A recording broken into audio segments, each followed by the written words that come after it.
From the very beginning of Clarinet Classics, as it was originally called, before being renamed Clarinet and Saxophone Classics, the series of historical recordings was for me hugely important, because it was within the historical recordings that we would have a chance to hear the great players of the past, some of whom were also dedicatees of our core repertoire.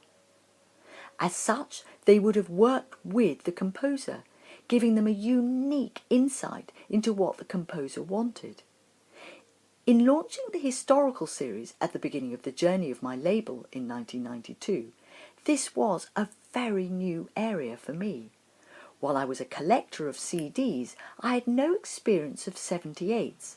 Therefore, through the generous and expert guidance of historical specialist, and I should also say collector Michael Bryant, a figure known certainly throughout the clarinet fraternity for his incredible knowledge, it was in discussion with him that we chose these Nielsen recordings to launch the series.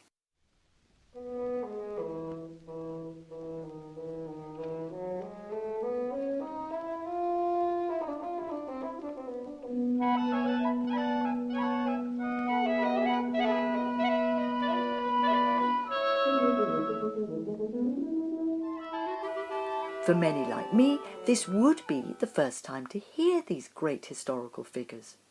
I therefore had to make sure that the restoration process was just that. Like restoring a painting, it was about stepping back in time to truly understand the recordings, from which a balanced approach of preserving and drawing out the sound of the players was paramount.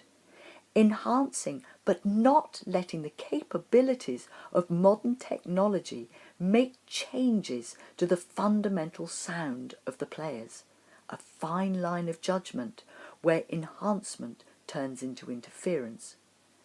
Nowhere is this more tempting than in trying to reduce the surface noise, a part of all 78 recordings, but considered a distraction to the clean CD recordings we are now used to hearing. For this recording, no expense was spared. We went back to the original metal masters from which to repress the 78s in getting the cleanest sound to work with, and therefore enhance the potential for the very best outcome. Having new 78s pressed from the original metal masters certainly maximised the potential, but surface noise is still a part of the equation. In this, I worked with sound engineer and specialists from Symposium Records, whose expertise in, for instance, choosing the correct stylus size of the period, but also guiding me in some critical decisions, namely the pitch of the recording, a significant influencer in altering the player's true sound, all needed great care. It was, quite simply, the most incredible experience, but also one which was filled with huge responsibility.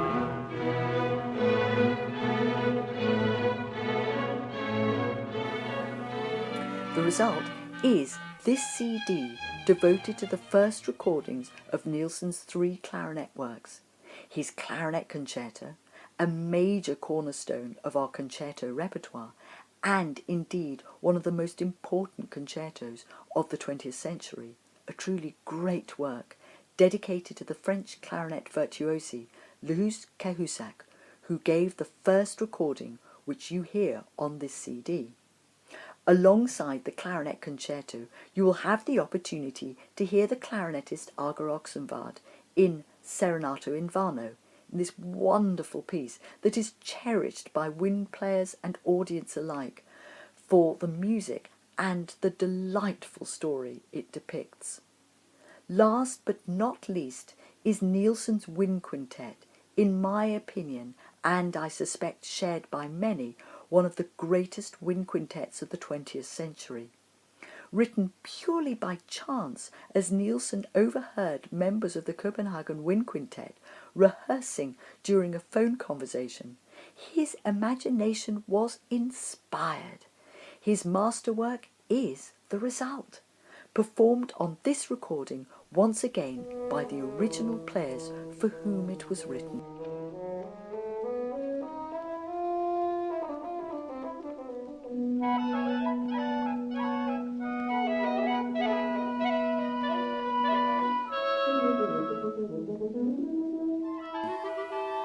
For me, who had never had the facility to hear 78 recordings, this was like opening a door on history.